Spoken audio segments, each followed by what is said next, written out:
Okay, just going to take a second.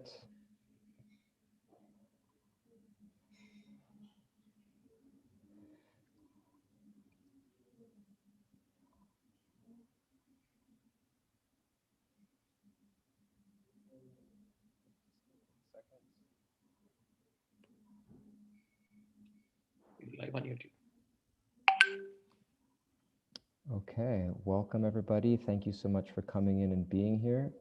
Very grateful for all of you for tuning in, those who are here live on Zoom, as well as those who are streaming in on YouTube, as well as those watching recordings later. We're all glad that you're here. Thank you so much. My name is Doyal Grangadas, tuning in live from the Bhakti Center, and really grateful to have all of you with us. This event is co-hosted by a number of our neighboring sister yatras, which we will mention later on at the end of this presentation. So please stay tuned for some important announcements regarding the co-host of this event, upcoming series, and other important things for you to be aware of.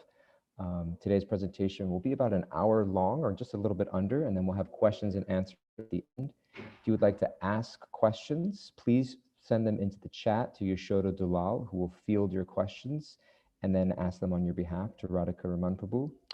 This is the beginning first session of a three-part series on the 6 loving exchanges as described by Rupa Gosvami in the Upadesamrita, or the Nectar of Instruction. We've designed this series to be 3 parts long, and so the giving and receiving part of each series, of each of the gifts, will be described by an amazing speaker devotee who we've scheduled for you.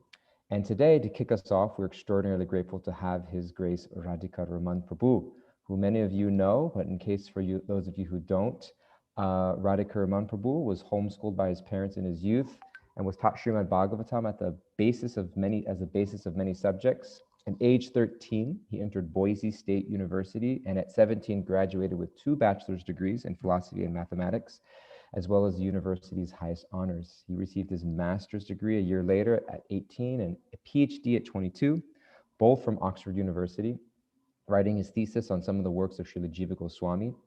He serves as chair of religious studies at Utah State University. His highly relatable seminars are packed with practical wisdom, and he's one of the most eagerly sought out speakers in the world on topics of Krishna Bhakti. So we're extraordinarily grateful to have him with us and to give us his time. And without further ado, or taking up any further precious time of hearing him speak, we're going to turn it over to him. So please welcome me in joining His Grace Radhika Raman Prabhu.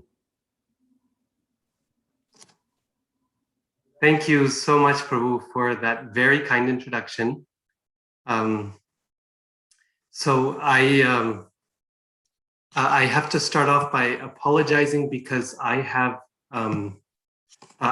been suffering from a cold of some kind, and it's fortunately just a cold, and nothing more serious than that. But it's if I have to turn off my video at some point in between, it's only because I'm blowing my nose, and nothing else has gone wrong.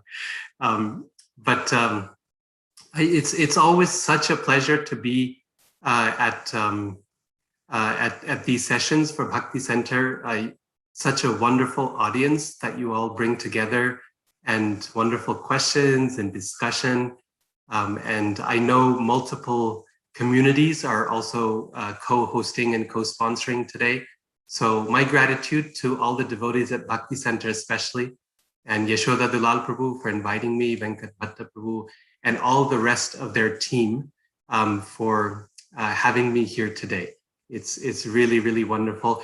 And especially for this topic, Yashoda Dulal Prabhu, when he asked me about this topic, I jumped at it, mostly because I love Upadeshamrita, and particularly because my spiritual master Hanumat Prishaka Maharaj is a lifelong devotee of the Upadeshamrita and has memorized it more or less cover to cover and lives his life by it. And so he's also instilled in his disciples a little bit of attachment towards this book. And this verse in particular that we are looking at in this series is incredibly special and very sweet. So let's just begin by offering a prayer to the author of this wonderful text, Srila Rupa Goswami from the 16th century. Om Jnanatimirandhasya Jnananjanashalakaya Chakshurunmilitam Jena Tasmai Shri Gurave Namaha Shri Chaitanya Manobhishtam Sthapitam Yena Bhutale Swayam Rupa Kadamahyam Dadati Swapadantikam. So that second verse is specifically dedicated towards Srila Rupa Goswami, and his importance for the Gaudiya Vaishnava Sampradaya is made clear by the fact that he is the first person after the spiritual master whom we offer respects to, whom Srila Prabhupada offers respects to in the introduction of the Bhagavad Gita. So with that, what I'd like to do is just start off by reading this wonderful verse, since this is the first of 3 sessions. The purport is quite lengthy, so I'm going to read only one paragraph of that purport that connects specifically to the topic at hand. And I will share my screen for you so you can read along with me.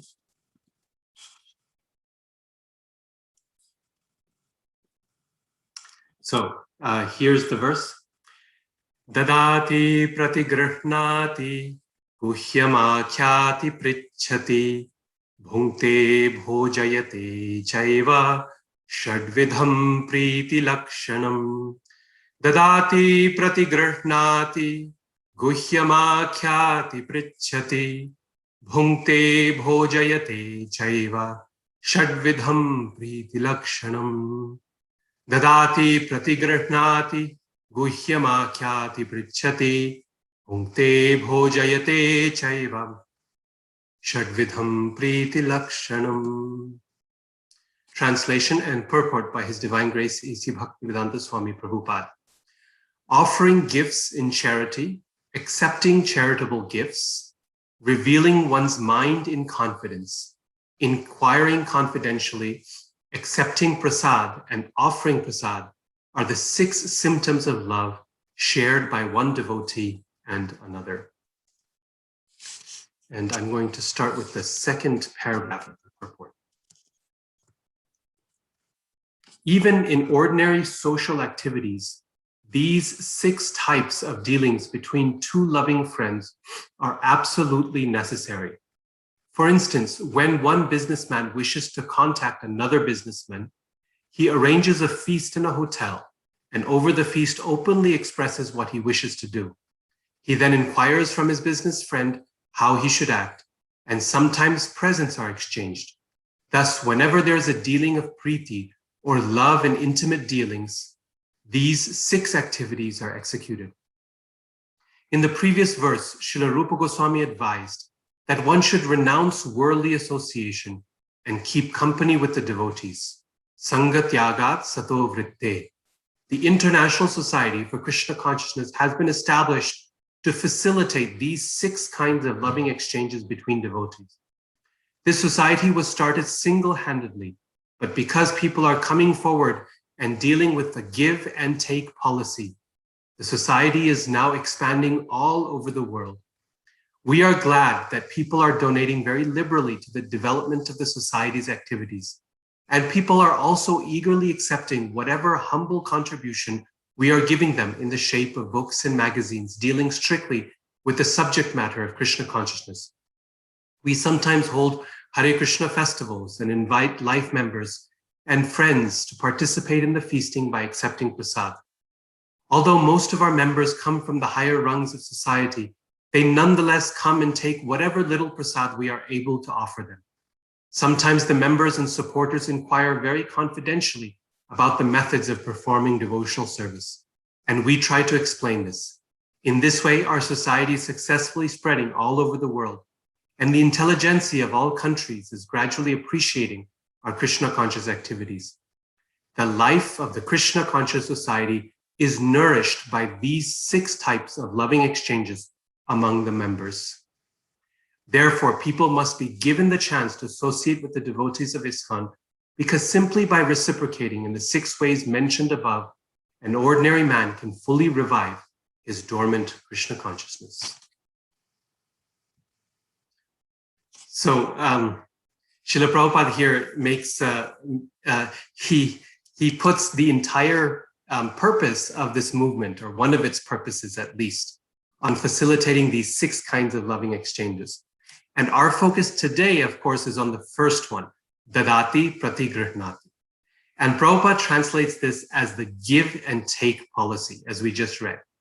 Now, I want to just point out that in the Sanskrit, the phrase is very, very simple. It's dadati, which means he gives or she gives, pratigrihnati, he or she receives. Okay, to receive is pratigrah.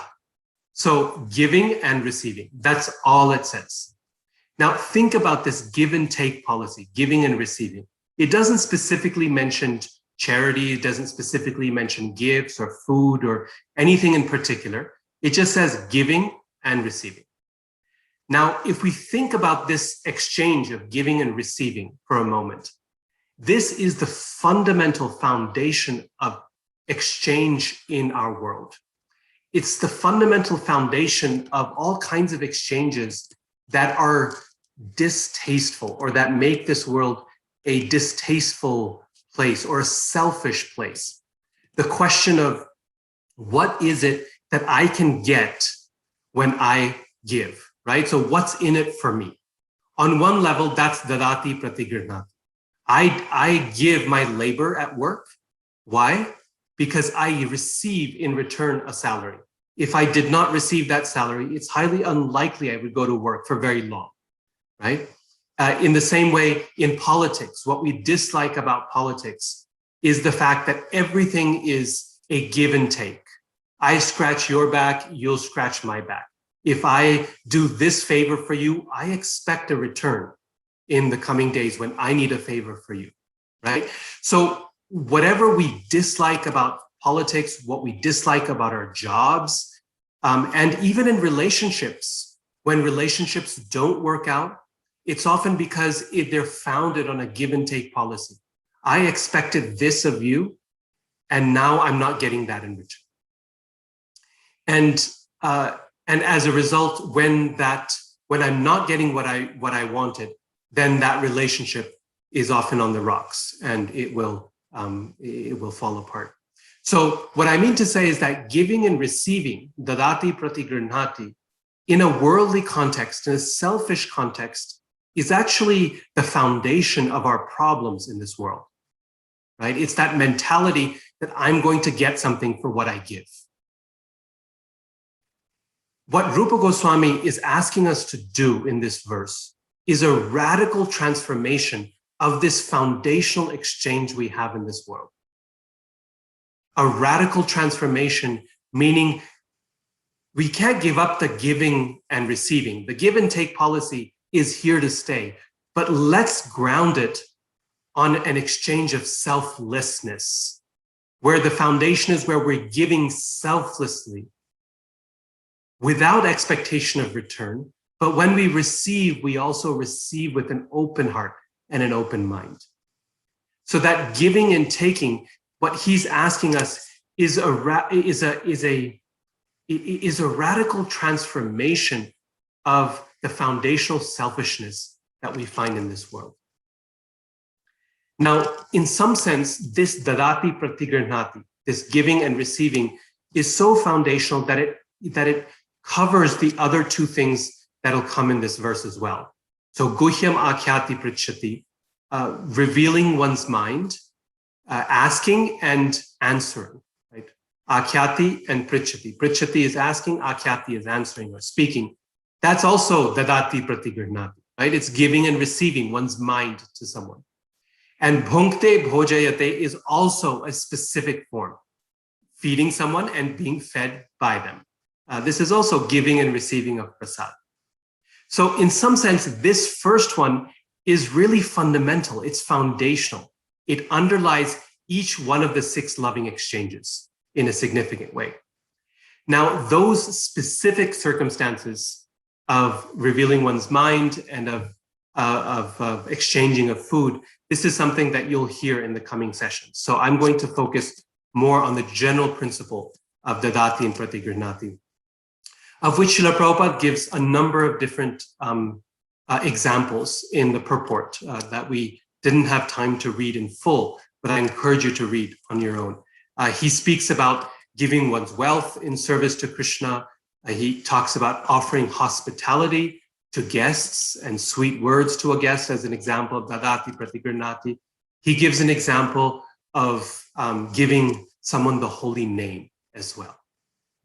So multiple examples are possible in terms of giving and receiving. But what I want to talk about, what I want to discuss is what is it that makes giving and that makes receiving praiseworthy, that makes it satisfying, rather than the draining and selfish act of giving and receiving, the exchange, the self-interested exchange. What is it? When does giving and receiving become priti lakshanam? When does it become a characteristic of priti meaning prema, of selfless love? What are those characteristics that make the dati an element of pure devotional service and an element, foundational element of relationships between devotees of the Lord? So there are many things. I want to highlight, in the interest of time, just a few things, 3 things actually. The first thing is the quality of what we give. When we're giving to someone, Prabhupada tells this very nice story of how a man was returning from the market with a big bowl of puffed rice. And as he was walking home, there was a breeze that blew, a strong breeze, and that puffed rice was all blown up into the air. And as soon as the puffed rice was blown into the air, the man said, "Oh my Lord, I offer all of this to you." Now, at least he thought of Krishna at some point. But the unfortunate part of the whole thing is that when he knew that the puffed rice was of no further use to him, and no one can pick up grains of puffed rice from the floor, it's just impossible to do. When he knew it was of no use, he offered it to the Lord. That kind of giving of something that is valueless, that has no value to us, is not very satisfying, either for the giver or for the receiver. Right? We've all had experiences of regifting, where someone gives you a gift at Christmas that is a gift that they received last Christmas, and you know very well that you will give this to someone else next Christmas. Right? It's the type of gift that no one wants, but it satisfies the formality of giving. So this is an example of offering, again, something that has no value, right? Now, giving a gift of value, what does that mean? It doesn't have to be something expensive, right? Value is not measured merely in terms of money or resale value or how much we bought it for. A wonderful example of this is Sri Chaitanya Mahaprabhu. And in fact, I'm going to give you many examples from Mahaprabhu's Leela, because when it comes to giving, right, to being a giver, there's no finer example in all of Gaudiya Vaishnava literature than Sri Chaitanya Mahaprabhu himself. He is known as the Mahavadanyavatar, the most munificent, the most generous, the most open-hearted form of the Lord. And not just a form of the Lord, but the Lord who appears as a devotee, right? So when we speak about being an exemplar of being a giver, when we seek an example of this dadati principle, as Prabhupada calls it in the purport, the dadati principle, then there is no better example than Sri Chaitanya Mahaprabhu. So we'll try to give as many examples we can from Mahaprabhu's. So giving something of value doesn't necessarily mean giving something that's expensive. And a fine example of this is when Sri Chaitanya Mahaprabhu sends for Raghunath Das Goswami a very special gift. If you recall from Chaitanya Charitamrita, that gift is a Govardhan Shila and a necklace of gunja berries. Gunja mala is very special red and black berries that when hardened, they can be made into a necklace. And they're very dear to Srimati Radharani. So Raghunath Das Goswami, he was overjoyed by this gift. He was so happy. He said, by this I can see the Mahaprabhu has been so merciful, because through the Govardhan Shila, he has given me shelter at the foot of Govardhan Hill. And through the Gunja berries, he has given me service of Srimati Radha. Neither of these are very expensive. Gunja berries are, at that time especially, more or less free, right? You might pay someone to collect them and make them into a necklace. But we're not talking about diamonds and gold, which have always been expensive. These are berries. And Govardhan Shila, again, at that time, there may have been, there were, still are thousands of Shilas available freely at the foot of Govardhan. So it's not the price, but the quality of what we offer. Srila Prabhupada in the purport, he gives the example in terms of quality. He gives the example of offering someone the gift of the holy names. That this is, the holy names are for a devotee. They are for us our greatest wealth. It's a type of wealth that no one can take away from us, regardless of any circumstance, whether we are healthy or unhealthy, whether we are rich or poor, whether we are, highly educated or not. This is this is wealth that we have that is something no one can ever take away from us, and yet it is the most valuable thing.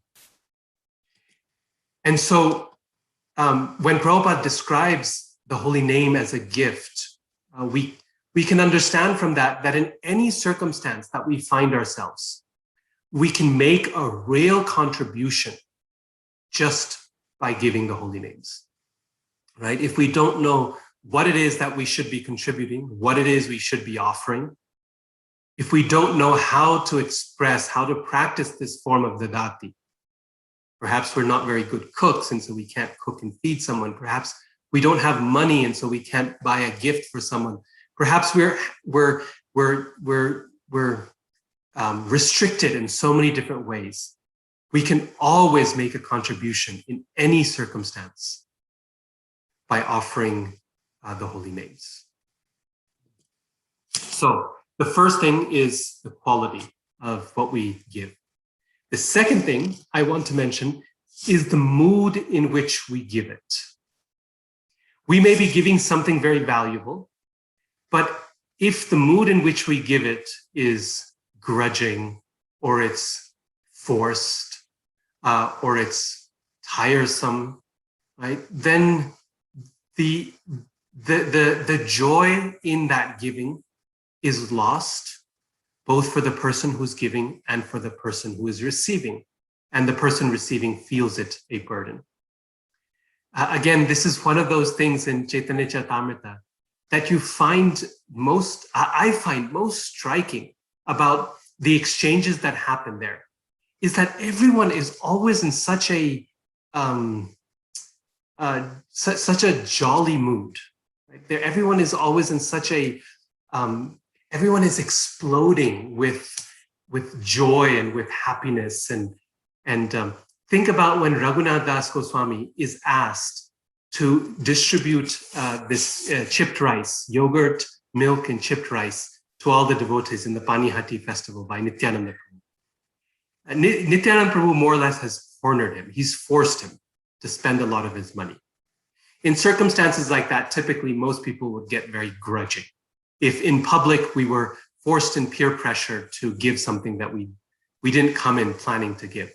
Now, Raghunath Das Goswami, he was overjoyed by this possibility, and he decided to do this in the most joyful way possible. And the whole story of the Panihati festival is like a riot of joking and laughing and exploding with happiness. Everyone is teasing everyone else. And Raghunath Das Goswami in particular, Krishnadas Kaviraj, he mentioned this particular incident, that when the people of the neighboring villages, the merchants there, the people who sell yogurt and milk and rice, when they hear that this big festival is taking place, they bring all their goods. Why? Because they're businessmen and they want to sell, right? Dadati pratigrihnati. You want to sell it and get some money. That's how they show up.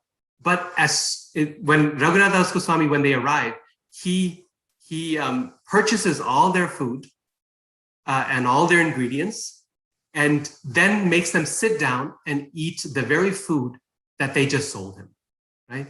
And as a result of this, everyone starts laughing. They find it so funny, this fact, that he would turn it around.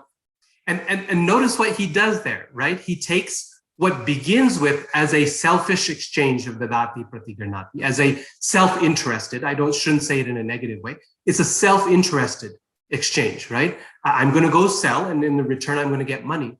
And he turns it into a selfless exchange. He says, okay, here's your money, but now sit down and eat what you just sold me, because I want to make this selfless. And this makes everyone joyful. So giving in a joyful manner, giving in the proper mood, right? This is a choice we can make. Sometimes in a situation, we might be pressured into giving in some way. There might be peer pressure. Everyone is pledging, so I have to pledge. Sometimes it can be totally against our wishes. Like last time when I went to India, we were a while ago. This was in Jagannath Puri. And unfortunately, we were, the hotel where we stayed at, our room was robbed. And the basic ingredients, the stuff we had were still there, but all the money was taken away. And it was a very good place and a very decent place on the surface, but we lost considerable amounts of Lakshmi. Now, at that point, right, naturally, it's a natural human reaction to feel angry, to feel cheated, and to feel hurt as a result of someone doing that. And yet, the odd thing was that I had come into the Dham with the idea that I would offer that Lakshmi to Lord Jagannath. Krishna decided to take it away in another way. But at that point, I had a choice. The circumstances forced me to give. But the choice that I had was whether I wanted to give that cheerfully, joyfully. I wanted to accept it joyfully and cheerfully, or do so begrudgingly. There was no question of that money returning. You know the way, these things happen in India. Forget it. It's not going to come back once it's there. So there's no question of getting it back.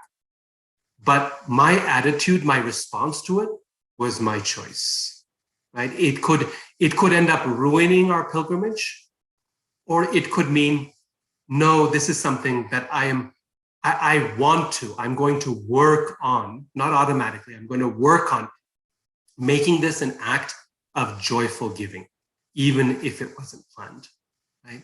So giving something joyfully or cheerfully is a choice that we make.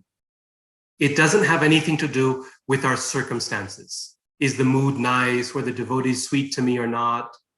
Did they appreciate what I did? All of those things help, of course. But if we are the givers, we can make a choice, our own choice, to give in the mode of goodness. Giving begrudgingly is in the mode of passion, Krishna says, right? And this is something, again, that we find in Chaitanya Charitamrita, the always joyful mood in which everything is given. The last thing I want to mention from the side of giving is, so we talked about the quality of what we give, the mood in which we give it.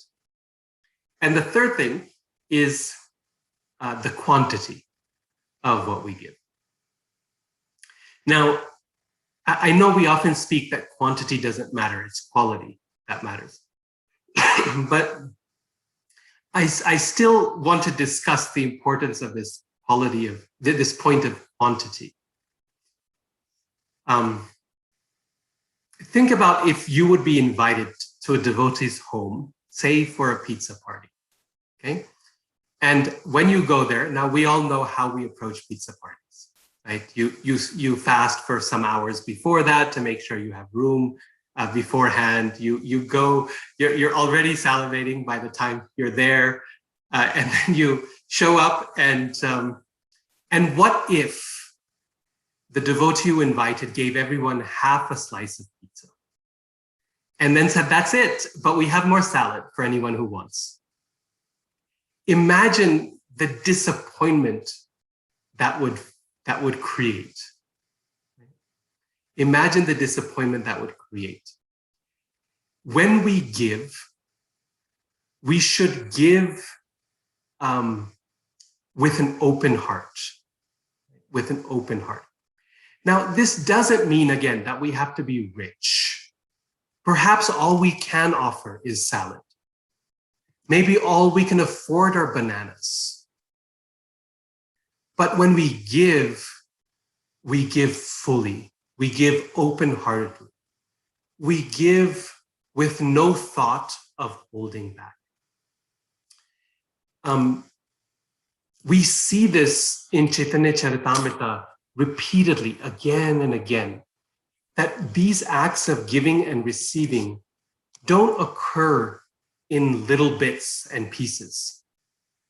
They occur in an overflowing manner. I don't know if you've noticed how in Chaitanya Charitamrita, when devotees exchange prasad, it's never in small quantities. Have you noticed this? Everyone's always overfilling themselves. Even people who are great devotees, even people who are sannyasis are eating to the top. There's always one of the things I've always appreciated about Chaitanya Charitamrita is its descriptions of food. When people sit down to eat prasad, Krishnadas Kaviraj Goswami relishes describing the different kinds of sweets and cakes and different types of vegetables and the multiple forms of leafy vegetables. Or think of the Bhoga Arti song of Bhaktivinoda Thakur, right? There's always such, and then there's so much prasad that by the end of the whole session, Nityanand Prabhu is throwing rice at Advaitacharya, and Advaitacharya is throwing rice at him. There's an abundance. And same thing, when Chaitanya Mahaprabhu is giving the holy name to someone, by his mere touch or by his mere presence, it's not that he gives them the ability to chant 16 rounds. He gives them non-stop attachment to the holy name. So they go mad and they can't stop chanting Krishna's holy names. Anything that's given in Chaitanya Charitamrita is given endlessly. It's given without any stoppage. And I like to call this a theology of abundance, a theology of abundance. We live in a world today where it is constantly drilled into us the reality of scarcity, right? We live in a world that is bound by the economics of scarcity, the idea of supply and demand. The more demand there is, and the less supply there is, the higher the prices are going to go up. The more supply there is, the less demand, the prices are going to fall. The whole world, there's a finite amount of scarce resources. And that struggle, that fight for resources is what defines our existence in this world. What Chaitanya Charitamrita offers us, what Rupa Goswami is offering us, is an alternative to that world, to that mentality, that mentality of scarcity, that economics of scarcity. They're offering for us a possibility, a proposal, that if we change the equation from a self-interested mode of living to a selfless mode of living, where Krishna is in the center, where our offerings are out of love for devotees, if we can reconceptualize our world in that way, then we do not have to live with the concept of scarcity, but rather of abundance. that there is always enough and that there is always more. Even with someone like Kolavecha Sridhar, a wonderful devotee of Mahaprabhu who used to sell bananas and banana flowers. And bananas are not very expensive. To this day, even in the United States, they're the cheapest thing to purchase, right? So you can imagine back then in Bengal where bananas grow freely. You're not going to become rich selling bananas. And indeed, he was very, very poor. And yet, even in his poverty, there was no mentality of scarcity. There was a mentality of abundance. He would give 50% of his meager earnings, and I forget what the number was, a tiny amount. He would use half of that to worship Mother Ganga and the other half to feed himself and his family. Now, all the devotees marveled at his austerity and dedication. But that austerity and dedication, Mahaprabhu said, Kolavecha Sridhar is the richest person I know. He says he's hiding some riches that he doesn't tell me about. He would steal fruits from him, stealing from a man who's already so poor. But of course, it was Kolavecha loved that. That was his that made his day when Mahaprabhu would come. Nimai would come and steal a piece of fruit from his vending cart. But Mahaprabhu used to tell him that actually he's a liar. He's the richest person there is. He's lying to me. He's hiding all his wealth. And that was the fact, right? That Kolavecha Sridhar was the richest person. His whole approach to life and to the world was one of abundance. Why? Because there's always abundance in the Lord's court, in the Lord's. And this is why we find Srila Prabhupada so often telling his disciples, don't worry, Lakshmi will come. Right? You just serve nicely.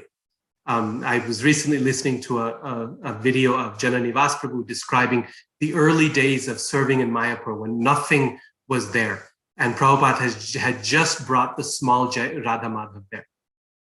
And he described his visions for a Krishna conscious city. And Jananivas Prabhu asked him, he said, how is this all going to be possible? We're, basically struggling on a daily basis just to get. They had their budget for offering sweets to Radha Madhav in the morning was 1.5 rupees. And 1 rupee, 50 paisa. And with that, they would be able to buy 2 pieces of sandesh. And they would cut it up into 6 pieces each to offer nicely to the different deities. That was their budget. And Prabhupada said in response, he said, you are worshiping Madhav. Right? Madhava means the husband of the goddess of fortune. Ma means mother, and Dhava in Sanskrit means husband. So he's the husband of Lakshmi. There's going to be no shortage. All you have to do is to serve. One of my favorite statements from Srila Prabhupada is when he says things like, he says something similar in the purport that we read today, that he says, let the whole world come and we shall feed them. And let everyone come to our temples and we shall give everyone sumptuous prasad. Now, from an economic perspective, that's a very improbable and implausible proposal. Right? Any good businessman is going to go, I don't think you want to promise that. Right? Places like Krispy Kreme and Dunkin' Donuts have one day where they offer 1 free donut to anyone who comes. Prabhupada is not offering that. He says, anytime anyone comes and we'll give them sumptuous prasad. It's an implausible economic proposal. And yet, this is the theology of abundance.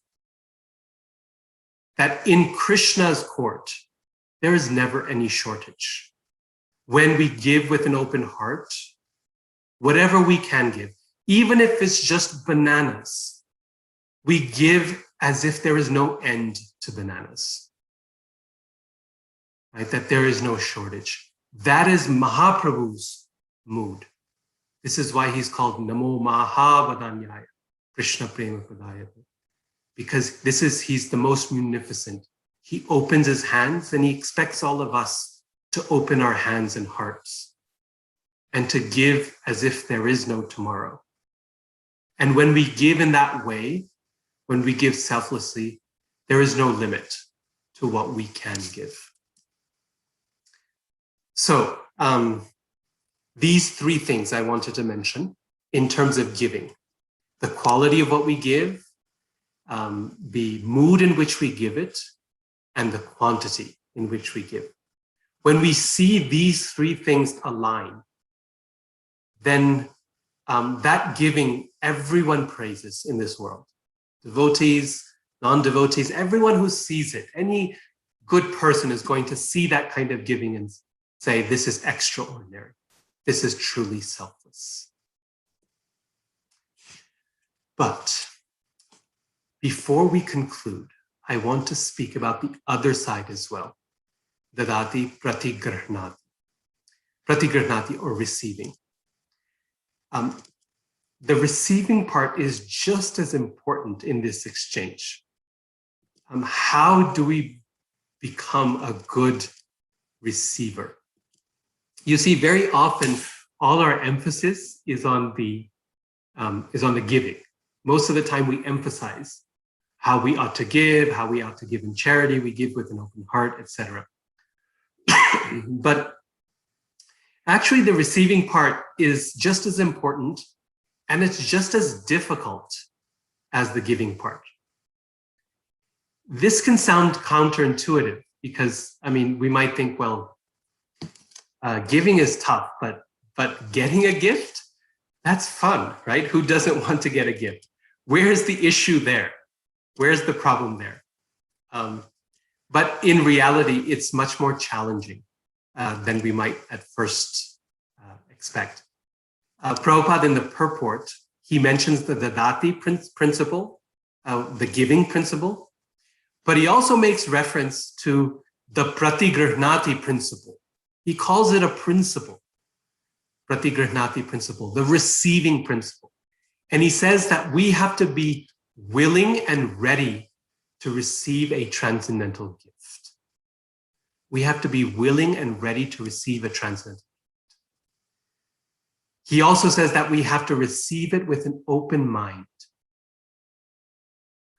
So clearly there's something more to receiving than at first meets the eye. What's the challenge? What's the issue? Why is it a thing to work on? Why should we work on being good receivers rather than just good givers? Again, there are multiple things here. I just want to mention a couple items, and then maybe others will have other thoughts on both what makes someone a good giver and also what makes someone a good receiver in the context of Vaishnava relationships. But here are a couple of challenges, okay, in terms of being a receiver. First of all, people are often afraid of becoming indebted to another person. You know, when someone is doing a lot of favors for you, they're giving you a lot of prasad, they're giving you a lot of gifts. That receiving creates a certain burden. What kind of burden? The burden of debt. That you feel indebted to someone. And then there's a pressure of thinking, I have to find a way to repay. They've invited me to their house for food. I have to, when are we going to invite them? And in fact, receiving generally creates a sense of debt. But I want to point out that there's a difference between indebtedness and gratitude. There's a big difference between debt and gratitude. How? One thing is that debt brings with it the expectation of repayment. When I go into debt to anyone or anything, particularly to the bank, then there's an expectation that I'm going to repay it, and there's terms for that repayment. So any kind of debt in this world comes with an expectation of repayment. For example, according to the Vedas, there are 5 kinds of debts that we are born into born with in this world, our debt to our forefathers, a debt to the demigods, a debt to the living entities, a debt to the sages for the education we give. And the Vedas describe, in the Karma Kanda section of the Vedas, it's described very nicely how a householder is meant to repay these debts in the course of their life. You repay the debts to the sages through lifelong study. You repay the debts to your household, to your forefathers by having children of your own, etc., right? You repay your debts to the demigods by offering fire sacrifices. So with debts comes the obligation to repay. Gratitude, on the other hand, is an acknowledgement of our inability to repay. We recognize that what we have received is something that is beyond our ability to repay, because what we're receiving is not the money or the gift or the help or whatever. What we're receiving is priti, or love. That this is priti lakshana. It's a characteristic of love. And love cannot be repaid. It can be reciprocated, but it cannot be repaid. Whereas debt is something that is temporary, gratitude is forever. With debt, once you make that payment, you are free of that debt. So when you repay these 5 debts in the course of a lifetime, then according to the Vedic system, you can take sannyas. You are free of those debts and you can walk away. Or at death, right? The idea is to be free of your debts at death. But gratitude is something that no matter how much you reciprocate, you never give up your sense of gratitude. Our gratitude towards our spiritual master, we can spend a lifetime of service. But will we come to a point where we say, I've now given enough. Now I'm free of my debt. No more? No. The disciple's debt to the spiritual master stays, right? It stays consistently. Not just in this life, but in lifetimes to come. If we look at Srila Prabhupada's own life, anyone would look at his life and say, wow, he did what his spiritual master asked him to do. He repaid his debts. But did that diminish his gratitude? No.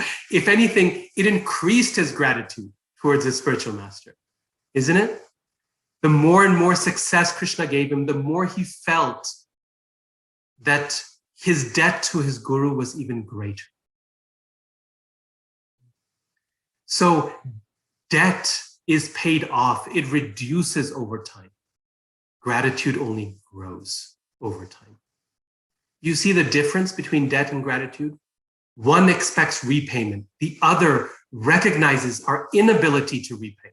One very nice example of this is Krishna speaking to the gopis, right? And he says, I'm not able to repay you for the love you have shown me. Give me 1 second here. I'm going to close the window. There's a bright light, as you can see.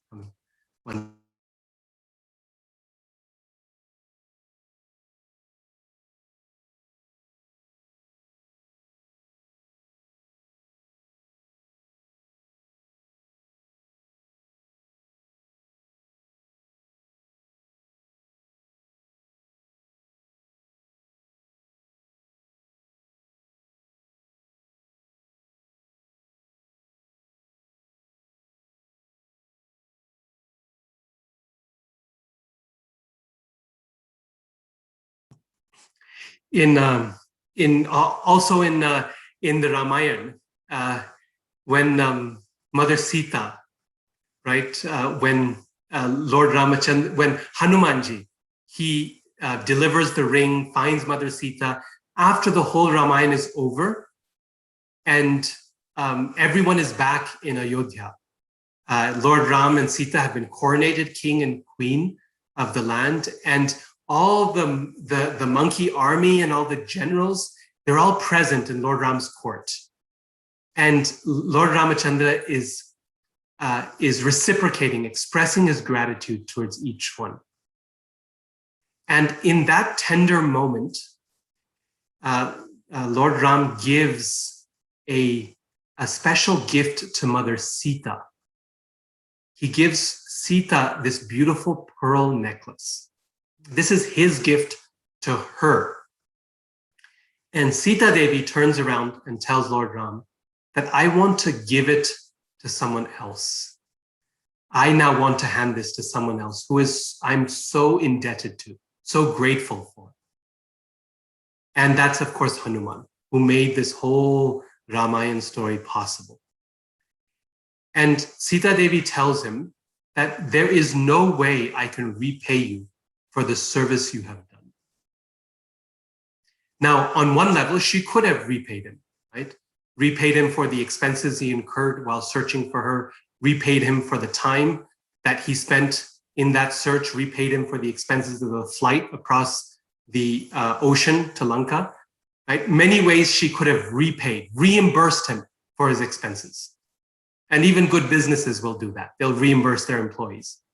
But that's not what she's talking about. She's expressing gratitude. And gratitude means that it's forever, right? That it only grows over time.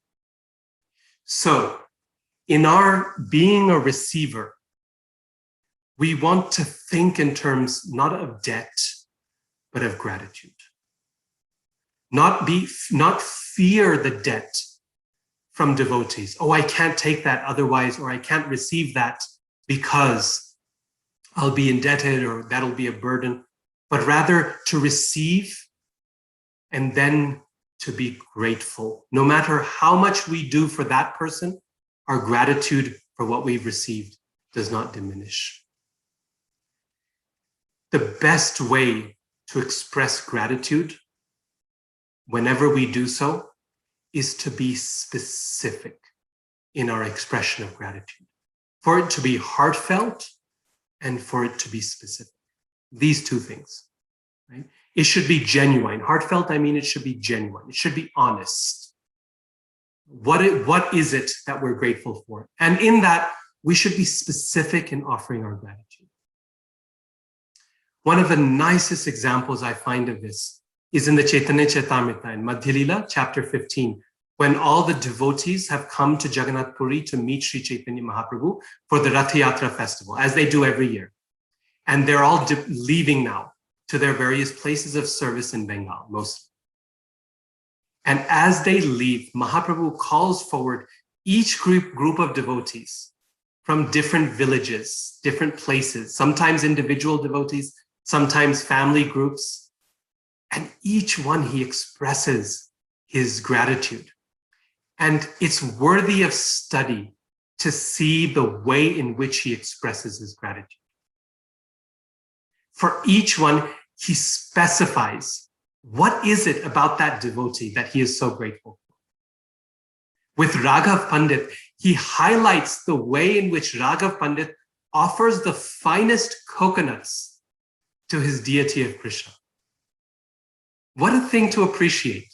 How specific that is. Not just you're a wonderful devotee, you have so much bhakti. But specifically that bhakti is manifest in the way that he finds the finest coconuts. He sources the best coconuts from a distant place, pays an expensive price for them, washes them, cuts them, prepares them nicely.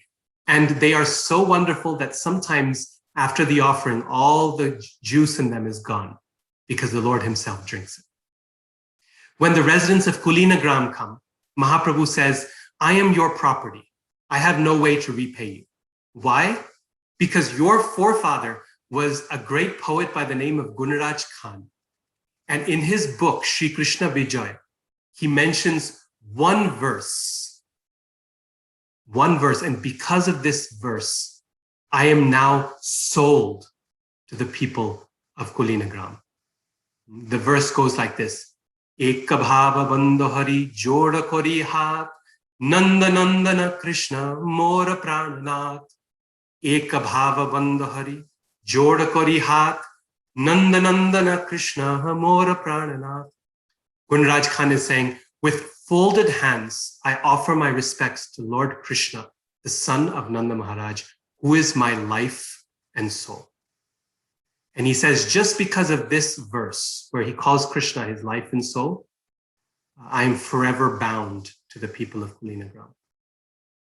So gratitude, when it's expressed, is something that should be specific and honest and genuine. Then that gratitude becomes something that is pleasing, both for the one who is expressing it and the one who is receiving it. The last thing I want to mention, and then I'll conclude for questions here, is another challenge that we can face when we are on the receiving end.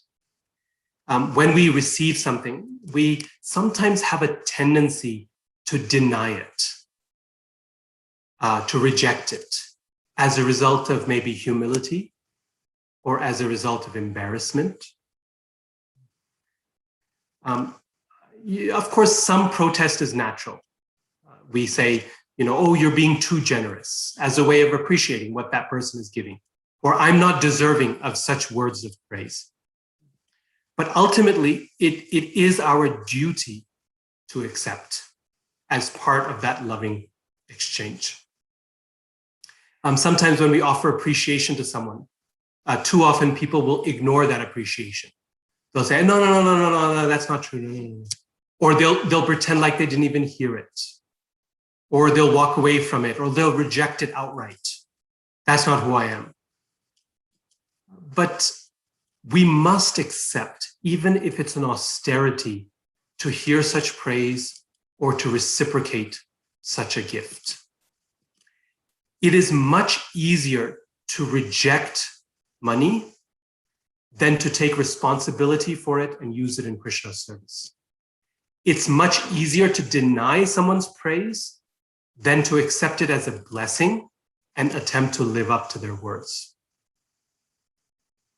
Rejection is always easier than acceptance, because with acceptance comes responsibility. If someone offers us praise, by accepting it, we honor it. And then we take it as their blessings, and we promise to make a determination to live up to those words. That takes work. That takes responsibility. That takes effort. And that is our duty. Pratigrihnati. It's the pratigrihnati principle, not a pratigrihnati option. A pratigrihnati, well, if it feels good. No, pratigrihnati principle. It's as important as the giving side is the receiving side. And when we do that, when we receive in that way, sometimes we will receive something that we do not expect, right? And this is especially the case from Krishna. This is the beauty of receiving in Krishna consciousness.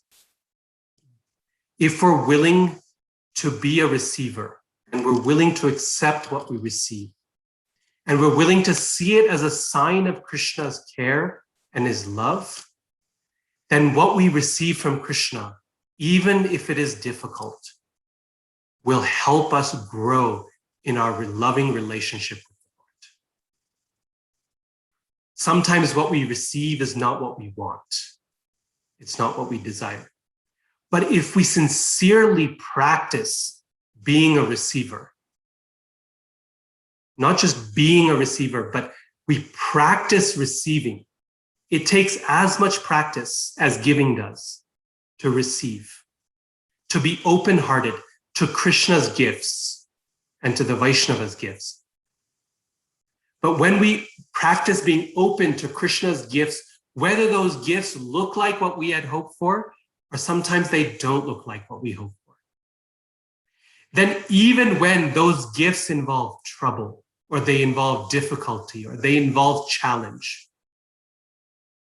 if we receive them with an open heart, it will help our love, our priti, grow towards Krishna. And we will find that Krishna gives us in ways that are unexpected, that are amazing, that are miraculous. So this is what I wanted to say about the two sides, both giving and receiving, as principles in our practice of Krishna consciousness and as characteristics of the love that is exchanged between the devotees and Krishna and between one devotee and another. Thank you all so much for your attention. Sorry, I went a couple minutes more than I had planned, but we do still have some time for questions and comments. And I'm particularly interested in hearing your thoughts on what makes someone a good giver and a good receiver, right? That I've given a few characteristics that came to my mind, but I think there are more. And perhaps you can speak also from your experience. And of course, I'll be happy to answer questions as well. Hare Krishna. Hare Krishna, Radhika Raman Prabhu, such a nourishing, wonderful talk on giving, and so many appreciations are pouring in, privately to me through text and on the chat box here on Zoom. And people are saying, like, we could listen to Radhika Raman Prabhu daily. So it's really wonderful. Thank you so much. I'd like to quickly share a couple of brief announcements, and then we will go into questions. Several questions have come up, but we won't have time for all of them, unfortunately. Radhika Raman Prabhu, amazingly, has another seminar that he is giving in less than a half hour. So he has to stop in about 20 minutes. So let me make this quick. As you know, this series is organized by the Bhakti Center in Manhattan, and it's co-hosted by several regional centers. We're very grateful to them for also sharing with their congregations and encouraging people to come. As you can see, New Jersey, Tobacco, Central New Jersey, New York, which is the Brooklyn or Radha Govinda Temple, then 26 2nd Avenue, ISKCON of Bergen County, New Jersey, ISKCON of Richmond, Virginia, and Gitanagari Eco Farm in Pennsylvania. Thank you all. The next session is going to be sharing minds and hearts in confidence, and it'll be led by Dhanya Gaurangi Devi. You might know Dhanya as a wonderful singer and musician. She's part of the band Mayapuris and is globally beloved and famous, but she's also a wonderful speaker, not just a great singer. I've had the privilege of listening to her a few times, and she is a trained counselor and specializes in family and couples counseling. So she is really well equipped to speak about relationships and revealing one's heart to others and listening to other people's confidences. So it'll be a fantastic session just like today's. And then the third and last session in this series will be by Gauranga Prabhu.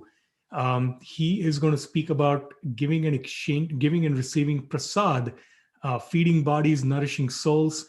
Gauranga Prabhu needs no introduction, and he's also a famous cook, and for decades, he's been the person in charge of cooking and serving prasadam at numerous yatras that are organized by ISKCON Chowpatty. So please come for the next two sessions as well.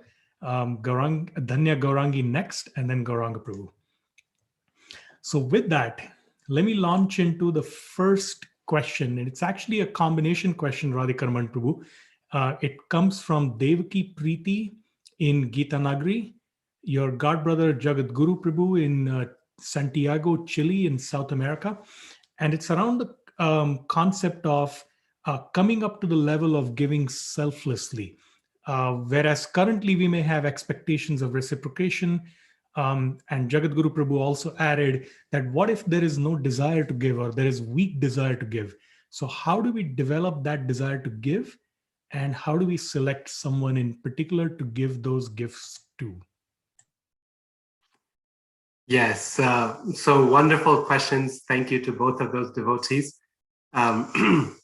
So the question of being selfless, this is, of course, our long-term goal in Krishna consciousness, is come to a point where we're giving to Krishna and we're giving to Krishna's devotees selflessly, without personal interest. Ahaituki apratihata. yayatma suprasidati. That is what will actually satisfy the soul. That's a practice that takes some time to do and to perform. But let me put it this way. I think initially we go into serving and to giving with a selfless desire. We want to do something for Krishna and for the devotees. And occasionally, through the process of wanting to give selflessly, somewhere along the lines, we discover that there is some selfish gain in this as well. And we become attached to it, right? So I started off doing this service just because I love doing this service for the Lord. And then because I wanted to serve Krishna and I tried to do it sincerely, Krishna gave me some success in that service. And with that success came appreciation, maybe some position and status as well, and a few perks that were offered along the way, right? We get to go first in the prasadam line or something like that.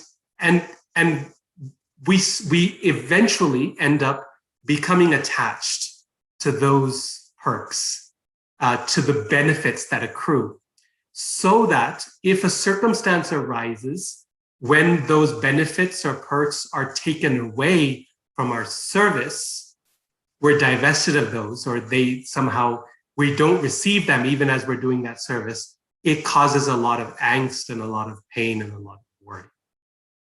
So what happened? Somewhere along the way, selfish desire crept into what began as a selfless desire to serve Krishna. So Krishna will occasionally, what he'll do is he'll take away some of the benefits that come with that service in order to reveal to us when we became too attached to the benefits and not to the selfless act of giving. And when he takes those benefits away, we ought to take them as very much Krishna's compassion, his mercy towards us, and take it as an opportunity to focus once again on the service and the selfless service, the way in which we started it off doing, right? So with any service, this is the case, whether we are a speaker, or whether we are a cook, or whether we are engaged in deity worship, or whether we are managing, or whether we are earning and contributing, or whether we are building a temple, whatever it might be. Krishna will ensure that our service goes through what we may call ups and downs. And the downs usually mean that the more selfish perks associated with that were lost for some time. And Krishna does that only for our benefit. And I guarantee you, if we take that as an opportunity for self-reflection and to refocus on the selfless act of service, all those perks return. In fact, they return with greater strength and greater intensity than they were before. Because Krishna is a giver. He wants to give with open heart. But occasionally he becomes a taker when he wants to teach us something, when he wants to help us. So selflessness is something that Krishna helps us cultivate through the practice of bhakti. It's a process. It's very much a process. As far as the right recipient for who we should receive, Prabhupada says very nicely, very clearly, that these 6 loving exchanges, these 6 things should be exchanged amongst devotees of the Lord. We should be careful to exchange these things in love with people who we don't mind becoming like. Sangat sanjayate kama. He quotes this phrase like 3 times in the purport. Whoever you give to, heartfelt giving, and receive from, whoever you feed and are fed by, and whoever you reveal your mind to and hear from, you will become like that person. So when we choose our givers and receivers for this exchange, right, we're not speaking here, this verse is primarily not speaking of generalized charity work. That is also very nice, very pious activity to perform that generalized charity. It's specifically speaking about building relationships. So giving and receiving in the context of building relationships should happen with people who we want to become like.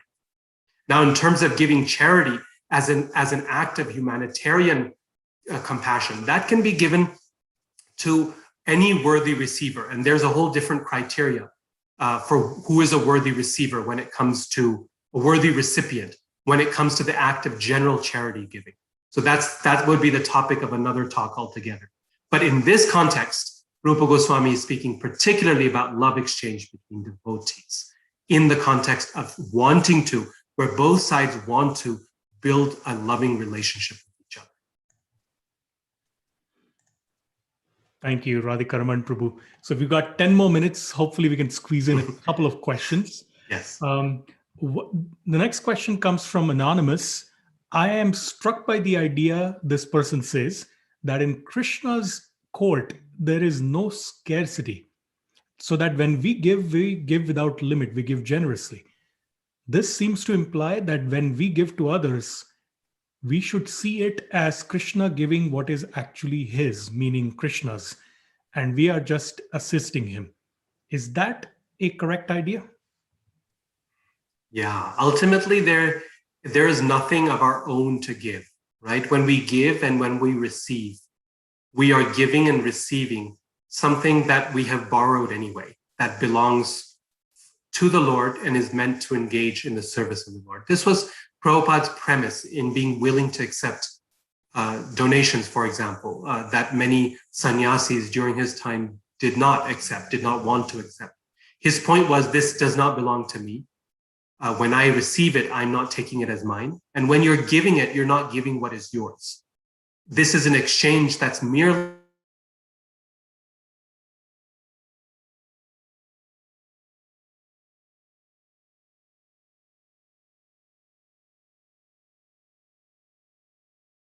happening, recognition that it all belongs to Krishna, and therefore giving can happen freely and openly because Krishna has more than enough for himself and for to go around. Similarly, when we receive praise from someone, I talked about how that can be a difficult thing, receiving praise or receiving a gift. We have to recognize that this is not about me, right? This is about Krishna.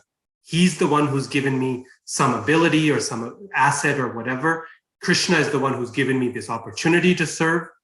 And Krishna is the one who deserves whatever it is that's being received, right? So if we take it in that context, then both giving and receiving become a less burdensome activity because you're giving away someone else's wealth and you're also receiving something on behalf of someone else, right? So it's not that difficult. If someone handed me $1 million and says, please give this to that person, the burden is, how do I get it to that person? The question is not what do I do with it or do I even deserve it? Because it wasn't given for me to begin with. It was given for another, right? So we give on behalf of another, we receive on behalf of another. And in this way, we function as perfect agents in the process of giving and receiving, but we end up benefiting ourselves. Thank you, Radhika, Raman, Prabhu. So actually that segues nicely into the next question, which is a combination of a question from Radhika Patel and Anonymous. And it is around the concept of people who have big hearts, sometimes giving beyond their means. And the person who, the other part of the question is, sometimes people might give because it earns them, even in a spiritual setting, it earns them some kudos, or people do jai jai, what a wonderful devotee this person is. So how do we approach it? How do we balance this big heart of giving freely with appropriate charity at the proper time, place, and right mood? Yeah. On one level, there's no such thing as balancing our giving mentality. On the one hand, we should give everything. We should give our life to Krishna. We should give our words to Krishna. We should give our wealth to Krishna. We should give our mind to Krishna. This is what is known as sannyas, right? It's not the ashram per se. It's not the dress per se. It's the act of not holding back, offering every little thing we have to Krishna. So on the one hand, there is no balance. On the other hand, we have to recognize who we are, be honest with ourselves, and recognize if we do not yet have the capacity and the surrender to give every last little thing to the Lord. And the way we know that is if we give beyond our capacity, beyond our means, it is very likely to induce regret at some point in our life in the future. Sometimes not just regret, but even bitterness. I gave so much, and now I am suffering, and no one even cares. And what that means is that we gave without being honest of what our own ability and our own capacity is. It all begins, the process of giving, like the process of humility, begins with honesty, with a genuine understanding. This is who I am. This is my capacity to be selfless. And I'm going to give to that capacity and maybe a little bit more, maybe a slightly beyond my comfort zone, but enough where I know that I will not look back and be bitter for the service I have. If we approach it in this way, if we be honest with ourselves and give a little bit beyond, whatever it might be, and I speak not only of money, but of so many things that we might give, of service or of food or of, preaching or whatever it is that we might be offering. We give to our capacity, we give honestly, we give a little bit more. Then our capacity to give will go on increasing. Because Krishna will give us more and more to give. He will say, this person is a good giver. Let me give him more to give. His ability to give should grow because he gives wholeheartedly. Our capacity to give will grow, and we will be able to one day give all, like Hanumanji did, like the gopis did. But if we're not honest with ourselves, we will end up becoming bitter, and then instead of progressing on the path, taking a couple steps back, and then having to recover from that. So it's very important to start from a place of honesty, and that honesty will naturally lead to balance. Very nice question. Very nice question. Thank you, Radhika Raman Prabhu. There actually are a lot more questions, but I'm mindful of the time, and I also want to open up the time for people to go to you at the end. So should we start beginning to draw this to a close, because you got a program in 10 minutes, right? Yes, yes, Prabhu. Thank you so much. I apologize for the quick. No. We are just grateful. It's amazing. You're doing like back-to-back sessions, and these are, incredibly, you're giving your heart. By your example, you're showing how to give fully and generously without holding back. And Krishna is empowering you. So thank you so much. So we will draw this session to a close in a minute or two. Please join in for next week's session, and it's about relationships and sharing of the hearts. And hopefully we will have some extra time to cover questions that we've gotten in this session and we weren't able to get to, because Dhanya Gaurangi is also extremely qualified to speak on topics like this. So we will might tee those questions up for next session. Before we open up this session for everyone to say hello to Radhika Raman Prabhu, a reminder that the Bhakti Center has several community groups and several temple programs that happen, and you will know about it only if you join those particular groups or you join the WhatsApp groups. It's a bit of an exclusive club. You've got to be part of that WhatsApp group to be able to know about those sessions. I'm kidding. It's open to everyone, but we don't publicize it outside of the people who want those messages on a regular basis. So Gaur Kumar Prabhu is going to put the links in the chat so that you can join up for the WhatsApp groups and the community groups. And we would love to see you online, and hopefully when things open up in person, at the Bhakti Center and at all the other regional centers who are co-hosting with us. So with that, I would like to open up the session and have everyone unmute themselves and say Haribol to Radhika Raman Prabhu. Thank you, Prabhu, so much once again. Thank you for this opportunity. I'm very, very Hare grateful. Krishna Prabhu. Haribol. Hare Krishna. Thank you. Thank Hare you. Krishna. Thank you for the lecture. Thank you so much, Prabhu. Hare Krishna. Radhika Raman Prabhu. Hare I Krishna. love Thank you so your much. classes. Hare Krishna. Thank you, Prabhu. Hare Krishna. Hare Krishna. Thank you, Prabhu. Haribol, I also love your classes. Thank you, Prabhuji. Thank you so much, Radhika Raman Prabhuji. Hare Krishna. Radhika Raman Prabhu, please accept our praise. Praise. You have to accept it. I, Hare Krishna Prabhu, Dandavad Pranam. It was such a wonderful class. Dandavad Pranam. Thank you. Thank you. Thank you, Prabhu. Hare Krishna. Hare Krishna. Thank you all for this opportunity. Thank you. Srila Prabhupada ki jai. Jai. Radhika Raman Prabhu ki jai.